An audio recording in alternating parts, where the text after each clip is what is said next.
किसना है, वो किसना है, वो किसना है, किसना है।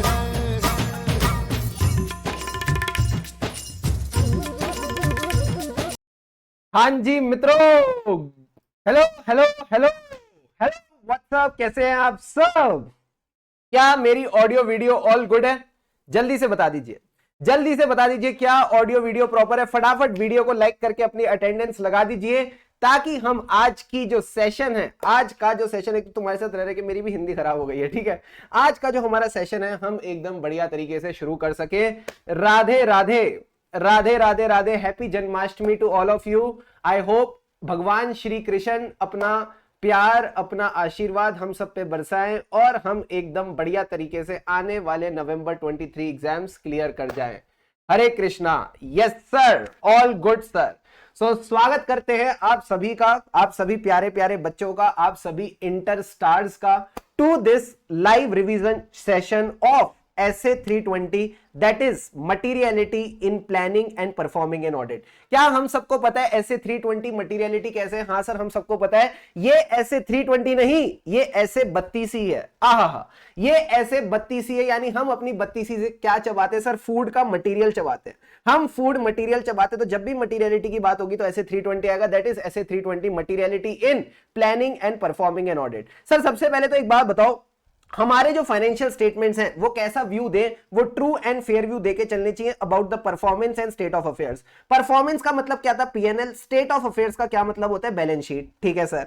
अब इस सब में हमको एक बात ध्यान रखनी है, एज अ ऑडिटर हम सब कुछ तो चेक नहीं कर सकते, सारी गलतियां हमारे लिए रेलिवेंट नहीं है। तो कौन सी गलती है जिससे फर्क पड़ता है? ये बात मैंने आपको ऐसे 200 में भी सिखाई थी, सोनाक्षी सिन्हा ने हम सबको सिखाई थी। थप्पड़ से डर नहीं लगता साहब, प्यार से लगता है। मिस स्टेटमेंट से डर नहीं लगता। हमको किससे मिस स्टेटमेंट से, हमको किससे डर लगता है सर? हमको मटेरियल मिस स्टेटमेंट से डर लगता है। क्या ये बात हम सबको क्लियर है? हाँ सर। सारे बच्चे अभी इधर फोकस करके चलो, जब मुझे कुछ बात पूछनी होगी चैट बॉक्स में मैं पूछ लूंगा, ठीक है सर। पास किस किस को होना है सर? हमको होना है, तो इधर मेरी बात सुनते हुए चलो, ठीक है सर। तो मटेरियलिटी एक बहुत ही मेजर कंसीडरेशन बन जाती है। अब ये कहता है फाइनेंशियल स्टेटमेंट्स को सारे मटेरियल आइटम्स डिस्क्लोज करने चाहिए। अब सवाल उठता है, क्या मटेरियलिटी का मतलब हमेशा साइज या वैल्यू से होता है, या फिर it could also be a nature of the information? Sir it could also be the nature of the information, यानी जरूरी नहीं कि ये सिर्फ अमाउंट से फर्क पड़ेगा मटेरियलिटी पे, it could also lead to depend on the nature of information. For example, something is required by the law और regulation, something which is important for the users of financial statement, कोई ऐसा disclosure है जिसके बारे में users को पता होना चाहिए, तो वो भी मटेरियल हो जाता है। तो ये कहता है मटेरियल की सारी हमको चीजों को डिस्क्लोज करके चलनी है। हर वो item which can influence the decision of the user of financial statement, it is not always a matter of relative size। क्या ये बात समझ आती है? हाँ सर। इसी के ऊपर आईसीआई आपसे करेक्ट इनकरेक्ट पूछ सकता है। अब इन्होंने एक बात बोली, अगर कोई फ्रॉड हुआ है, भले ही छोटी अमाउंट का फ्रॉड हुआ है, बट इससे दिखता है लोगों की नीयत खराब है, इंप्लॉइज की नीयत खराब है, तो वो भी हमारे लिए एज अ ऑडिटर कहीं ना कहीं मटेरियल हो जाता है। ठीक है सर। अब आती है कुछ क्वांटिटेटिव लिमिट्स, जिसपे कहीं ना कहीं आईसीआई आपसे एमसीक्यू पूछ सकता है। सर ये लिमिट्स वही है जो आपके अकाउंट्स के टीचर ने भी आपको शेड्यूल 3 में सिखाई होंगी। जैसे कि हमें कौन से आइटम्स को डिस्क्लोज करना होता है sir? Any item which is more than 1% of the revenue from operations or 1 lakh, whichever is higher. So if there is any items value जिसकी वैल्यू किससे ज्यादा है? 1% ऑफ द रेवेन्यू। एक तो ये निकाल के रख लो, दूसरा आपने 1 लाख रखना है। इन दोनों में से जो हायर है, इस लिमिट से ऊपर जो भी चीज है उसको आप अलग से दिखा के चलेंगे, एनी आइटम ऑफ इनकम और एक्सपेंस। दूसरी चीज, ऐसे जो शेयर होल्डर्स हैं which are holding more than 5% of the total number of the shares in the company, इन शेयर होल्डर्स की डिटेल्स भी आपको फाइनेंशियल स्टेटमेंट्स में देके चलनी है। तो ये दोनों पॉइंट्स को अपन किस पॉइंट्स ऑफ व्यू से ध्यान रखेंगे? सर लैग है, एक सेकेंड दो मेरे को, एक सेकंड दो।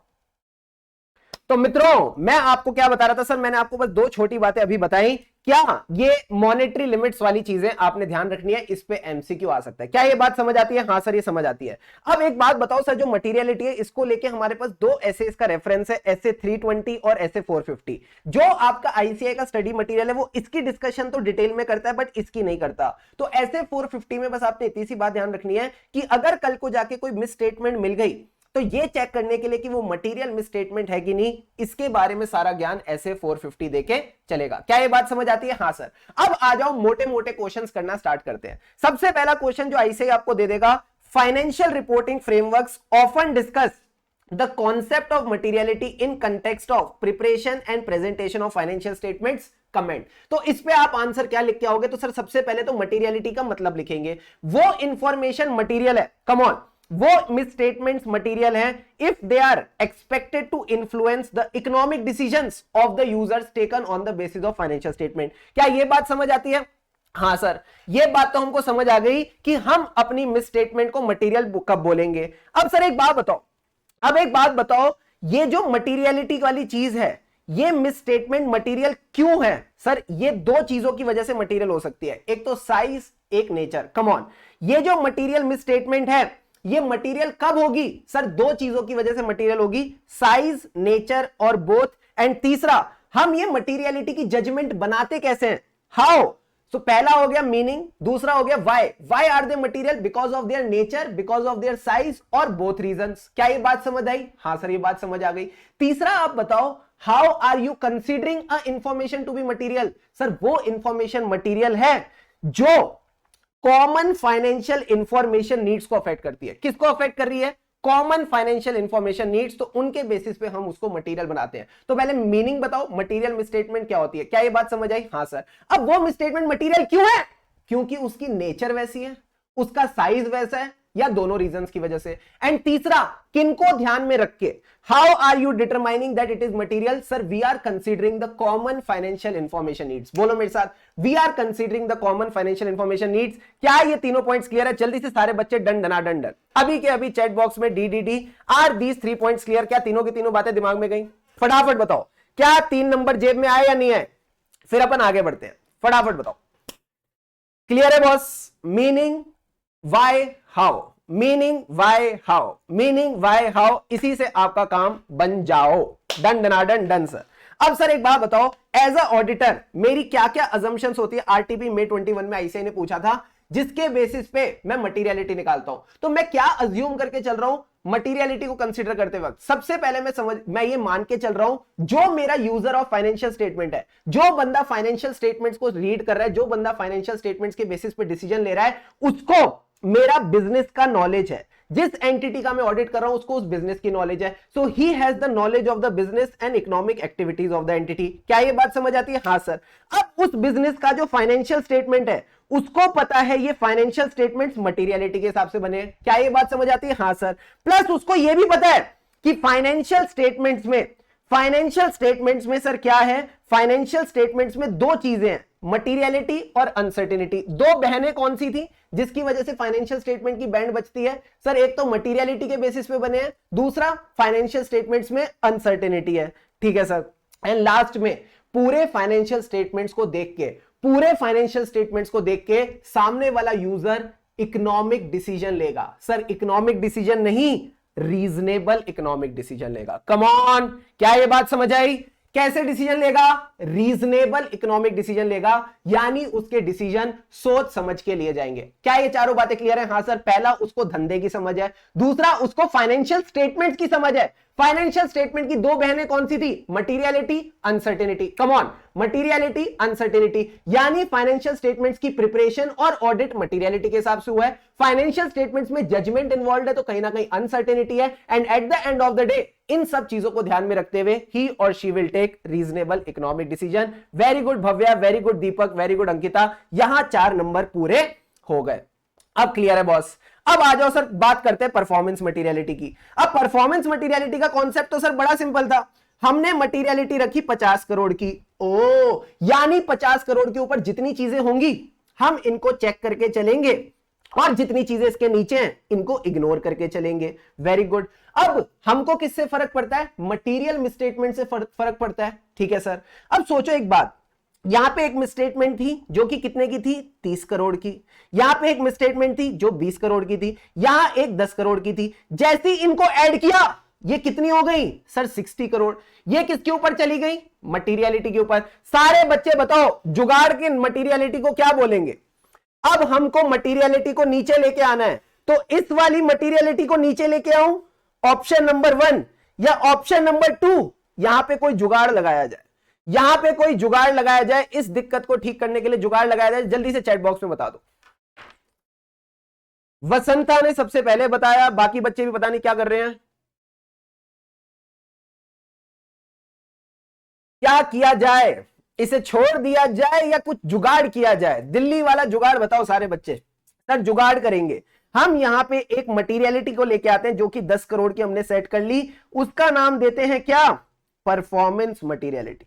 उसका नाम देते हैं परफॉर्मेंस मटीरियलिटी। तो यही नाम है, दिस इज अ अमाउंट और amounts set by the auditor less than the materiality of financial statement as a whole to reduce the probability। Sir probability किसकी? जो भी सम होगा अनकरेक्टेड अनडिटेक्टेड मिसस्टेटमेंट का, जो भी सम होगा अनकरेक्टेड अनडिटेक्टेड मिसस्टेटमेंट का, वो क्या होगा?